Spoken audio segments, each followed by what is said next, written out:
Hello there, this is to begin to show you how to play some of the very basic beginner chords that we will be learning. We have a variety of different types of chords, but we're going to start with five different types. We're going to start with major chords, minor chords, major 7, minor 7, and dominant 7.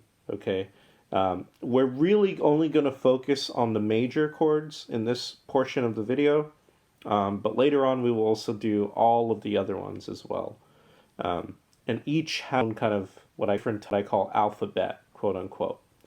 And the point of these chords are so that way you can at least learn different sort of shapes and get used to them, and not necessarily to be a perfectionist right off the bat. That's very difficult to do. Nor do I expect anybody to know how to play guitar, or chords for that matter, quickly. Okay, so it does take time to learn.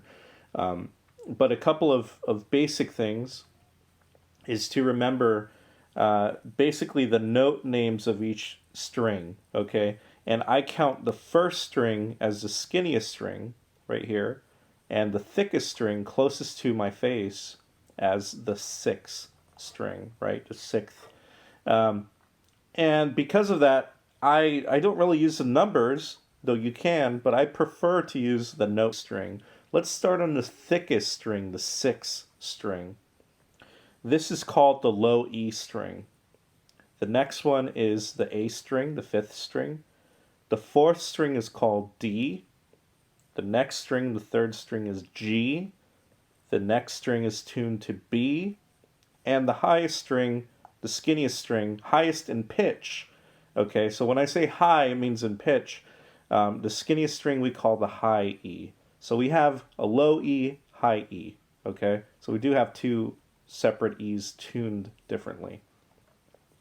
Don't get bogged down too much about why it's tuned this way or anything, but do memorize the note names of each string. That really will help a lot.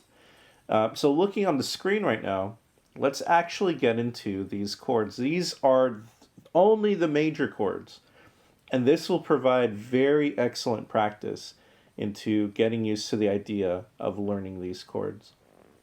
Looking at the chord diagram that I made, it's very easy to tell that we have E, A, D, G, B, E right here on the bottom. Okay, you see that? And then we have 6 vertical lines, so that represents the strings.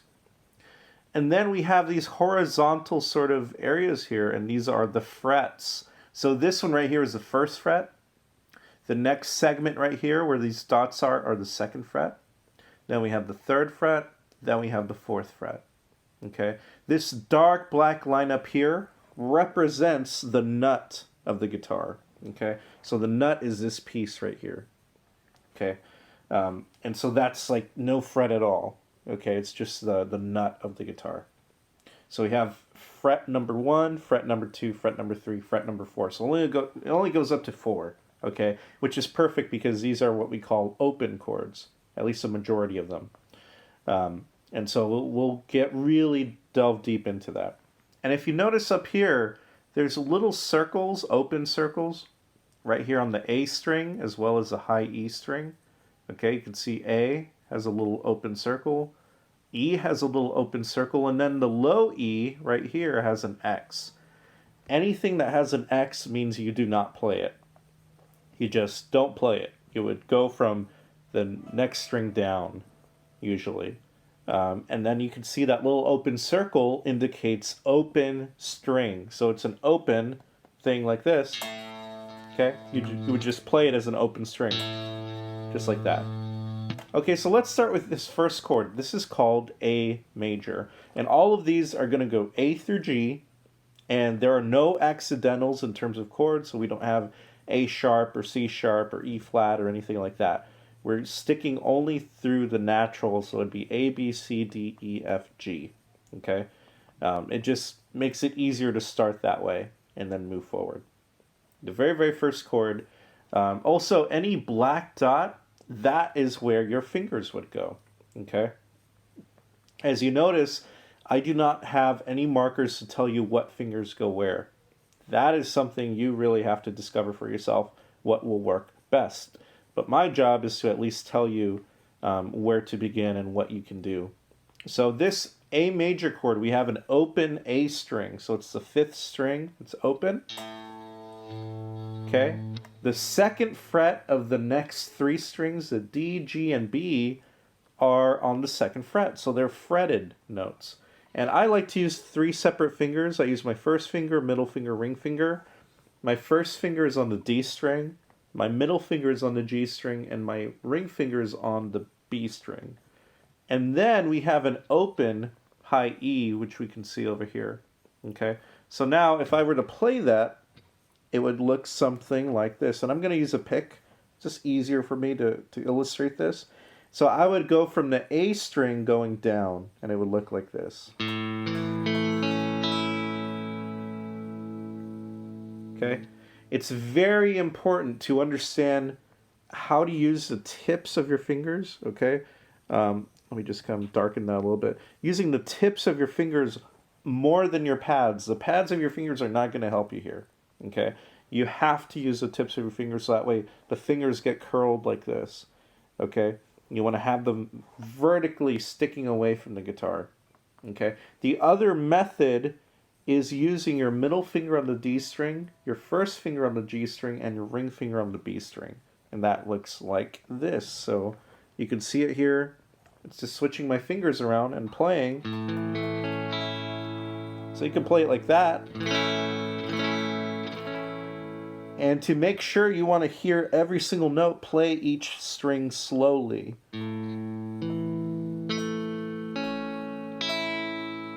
Okay? So then you can really get a grasp of what's going on there. Okay, you want to make sure you hear every single note like that. Let's move on to the next chord. The next chord is B major. And you can see it's a completely different shape. It's not always easy to switch between chords because the chords have different shapes that you can use, okay? So some ways might be easier, some ways might be more difficult. In this case, we are really playing a variation of B major, but this will at least start you into getting used to playing chords like this. And as you can see on the chart, we have 2 open strings, which is the B and the high E. And then we have fretted the A, D, and G. The A is fretted on the 2nd fret. The other 2 are fretted on the 4th fret. So I'm probably going to use my first finger, my ring finger, and my pinky. That makes the most sense to me because they're spaced out like this. So my first finger is on the A string, the 5th string. Ring finger is on the 4th string. And my pinky is on the 3rd string, the G string. And then we have open B, open high E. So if I play that, as well as knowing where to put the thumb behind the neck, okay?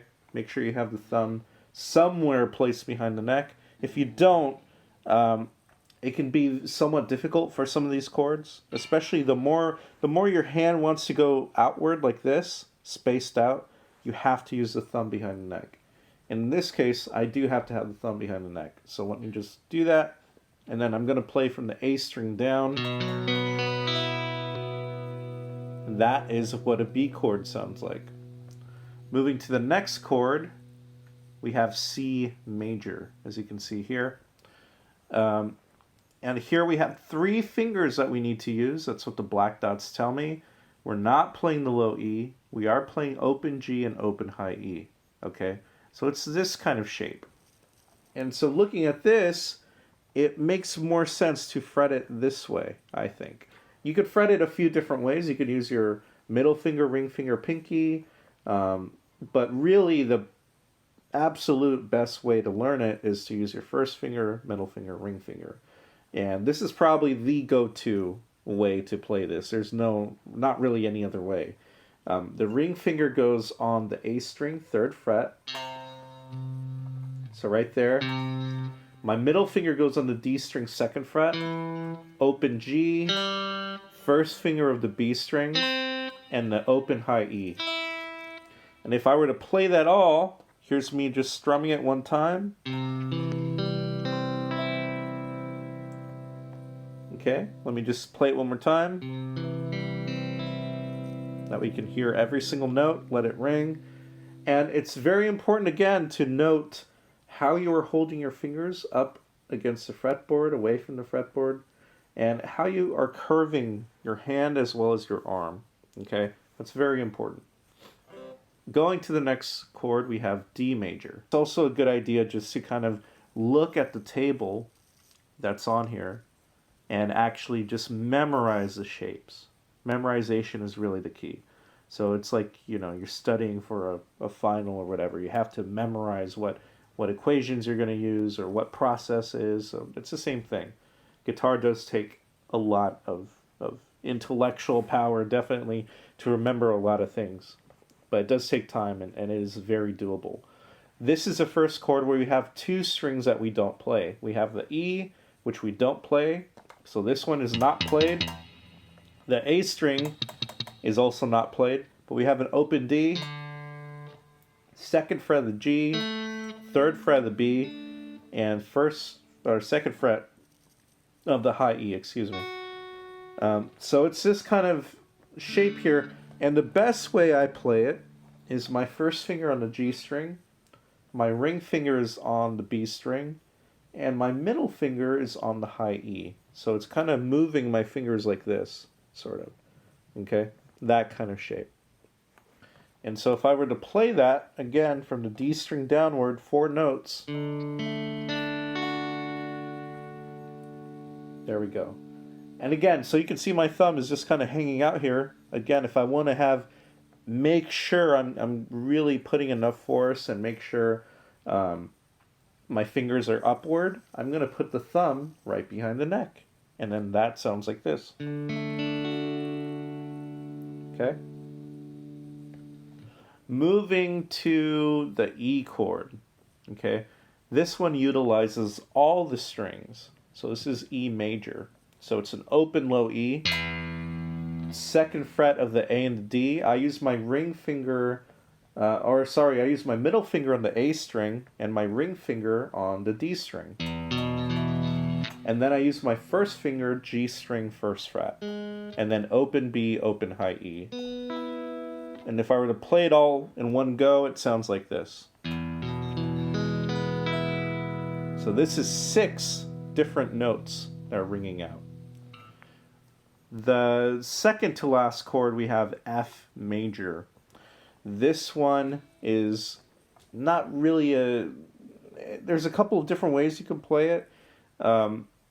This is probably the easiest as of right now for a beginner. But the other way is to omit. So imagine there's an X up here on the high E string. You can omit that note, and you could really just play these 3 notes right here. So we can play either what's on the chart, which is F major, or we could just take away the high E string and it would still work. But it's not a big deal as to which. You just have to be aware that you're either going to play only 3 notes or you're going to play 4 notes. Okay, there is no sort of, until we learn bar chords and much further in, you're not going to really be able to get the full effect of this chord. Okay, so the D string, it's the 3rd fret, and I use my ring finger. The G string, 2nd fret, is my middle finger. And my first finger is going to fret the 1st fret of the B string. And that's an F major chord. The other way is to actually bar with your first finger, which means using your first finger to fret down 2 different strings. So we have the B string and the high E string fretted at the same time using the first finger.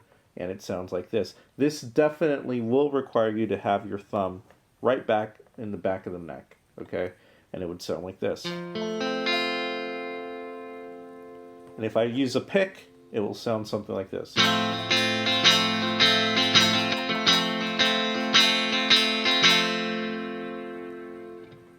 Okay, and then the last chord that we will learn, at least for now, is G major. G major is another chord that utilizes all the strings, and again, there's a couple of different ways you can play it. The first easy way is to use only 3 fingers. And what you're going to use is your middle finger on the low E on the 3rd fret. So it looks like this. Your first finger is on the A string 2nd fret. Open D, open G, and even though here I have it 3rd fret of the B, you can have an open B. And then you can use the 3rd fret of the high E. That's what that sounds like. So if I play it slow, you can play it that way. Or if you are brave and you want to actually have a fuller sound, you could use 4 fingers. And you could play it with your ring finger on the B string 3rd fret and your E string, high E string 3rd fret with your pinky. And it sounds like this.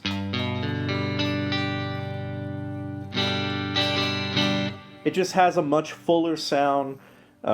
It sounds way better to me. Like there's just no competition that, you know, this versus this is a really big difference to me.